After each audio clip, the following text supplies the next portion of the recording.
শিৱসাগৰৰ ভটিয়াপাৰ বাৰিচুকৰ ONGCৰ গেছ নিৰ্গমনক লৈ নাজৰাৰ অসম সম্পদৰ মুখ্য কাৰ্যালয়ৰ সন্মুখত প্ৰতিবাদী কাৰ্যসূচী অসম প্ৰদেশ যুৱ কংগ্ৰেছৰ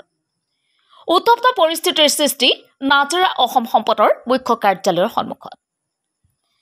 8 দিনে শিৱসাগৰৰ ভটিয়াপাৰ বাৰিচুকৰ ONGC গেছ নিৰ্গমনক লৈ শংকিত সাধাৰণ জনতা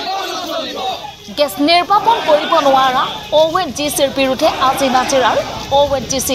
অসম সম্পদৰ মুখ্য কাৰ্যালয়ৰ সন্মুখত প্ৰতিবাদী কাৰ্যসূচী গ্ৰহণ শিৱসাগৰ জিলা যুৱ কংগ্ৰেছৰ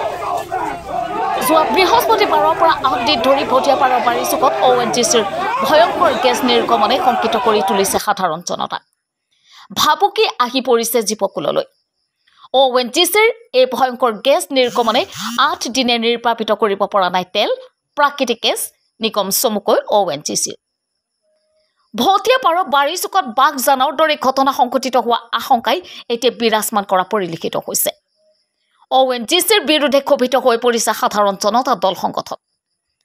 নাজৰাৰ অসম সম্পদৰ মুখ্য কাৰ্যালয়ৰ সন্মুখত প্ৰতিবাদী কাৰ্যসূচী গ্ৰহণ কৰে শিৱসাগৰ জিলাৰ যুৱ কংগ্ৰেছে শিৱসাগৰ জিলাৰ যুৱ কংগ্ৰেছৰ উদ্যোগত আৰু অসম প্ৰদেশ যুৱ কংগ্ৰেছৰ সহযোগত এই প্ৰতিবাদী কাৰ্যসূচী হয় এক উত্তপ্ত পৰিস্থিতিৰ সৃষ্টি কৰে শিৱসাগৰ জিলাৰ যুৱ কংগ্ৰেছ আৰু অসম প্ৰদেশ যুৱ কংগ্ৰেছৰ বিষয়ববীয়াই উত্তাল কৰি তোলে নাজৰাৰ ONGCৰ অসম সম্পদৰ মুখ্য কাৰ্যালয়ৰ সন্মুখ ONGC আৰু অসম চৰকাৰৰ বিৰোধী শ্লোগানেৰে উত্তাল কৰি তোলে নাজৰাৰ ONGCৰ অসমৰ সম্পদৰ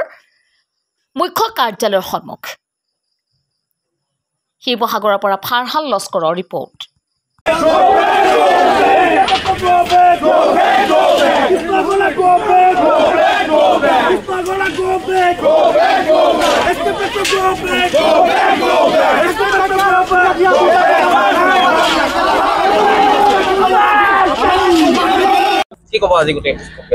আজি চাওক আজি প্ৰায় 8-9 দিন হৈ গ'ল তাৰ পাছতো কোনো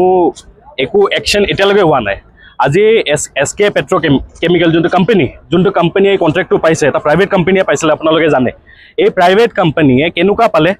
কাৰণ এই কোম্পানীটো ব্লেক লিষ্টেড কোম্পানী এই কোম্পানীৰ পাছ ৰেকৰ্ড বহুত বেয়া তাৰ পাছতো ইমান ডাঙৰ এটা কণ্ট্ৰেক্ট কেনেকুৱা পালে এই কণ্ট্ৰেক্টটো পাইছে কাৰণ তেওঁৰ এজন প্ৰভাৱশালী মন্ত্ৰীৰ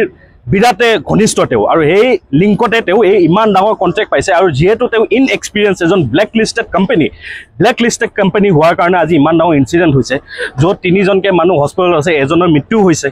আৰু আজিলে কোনো একো একশ্যন এতিয়ালৈকে হোৱা নাই এই পেট্ৰকেমিকেল মালিকক এতিয়ালৈকে এৰেষ্ট কিয় কৰা নাই যিকোনো নৰ্মেল এটা সৰুতকৈ সৰু ইনচিডেণ্ট হ'লে এটা গাড়ী এক্সিডেণ্ট হ'লেও ড্ৰাইভাৰজনক এৰেষ্ট কৰে য'ত গাড়ী এক্সিডেণ্টটো নৰ্মেল হয় গাড়ী এক্সিডেণ্ট যিকোনো বস্তুত হ'ব পাৰে তাৰ পাছতো এক্সিডেণ্ট কৰা মানুহজনক ইমিডিয়েট এৰেষ্ট কৰা হয় কিন্তু আজি ইমান ডাঙৰ এটা ঘটনা হোৱাৰ পাছত এতিয়ালৈ এই কৃষ্ণ আগৰৱালা বোলাজনক এতিয়ালৈকে কিয় এৰেষ্ট কৰা নাই এৰেষ্ট সেইকাৰণে কৰা নাই কাৰণ এই মানুহজন এজন বিজেপিৰ প্ৰভাৱশালী মন্ত্ৰীৰ অতিকে ঘনিষ্ঠ সেইকাৰণে আজি যুৱ কংগ্ৰেছ আমি আজি ওলাই আহিছোঁ যে এই মানুহজনক এৰেষ্ট কৰিবই লাগিব আৰু যেতিয়ালৈ নকৰে ইউথ কংগ্ৰেছে আমি এভৰি জিলাত এই প্ৰটেষ্ট চলাই গৈ থাকিম যেহেতু আপোনালোকে বিভিন্ন ঠাইত বিভিন্ন দলসমূহে প্ৰতিবাদ কৰিছে এই ক্ষেত্ৰত কালি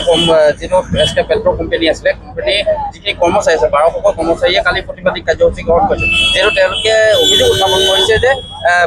দল সংগঠনখিনিয়ে কোম্পানীটো ব্ৰেণ্ড কৰিব কিন্তু আমাৰ কথা কোনে চিন্তা কৰিব এই ক্ষেত্ৰত কি ক'ব এইবিলাক তদন্তৰ আঁৰত আহক এৰেষ্ট কৰক ইনভেষ্টিগেশ্যন ষ্টাৰ্ট কৰক ইনভেষ্টিগেশ্যন কৰিলেতো দল সংগঠনে সঁচা কথা কৈ আছে নে তেখেতসকলে সঁচা কথা কৈছে ওলাই পৰিব আজি চাওক কৰ্মচাৰীক মই দুখী লাভ নাই কাৰণ কৰ্মচাৰীটো এটা জমাৰ কাৰণে কাম কৰি আছে ইয়াতে মেইন মানুহজনে হ'ল এই মালিকজন কৃষ্ণ আগৰৱালা বোলাজন এই কৃষ্ণ আগৰৱালা বোলাজনক যোনদিনা এৰেষ্ট কৰিব গোটেই কথা জল পটপট হৈ পৰিব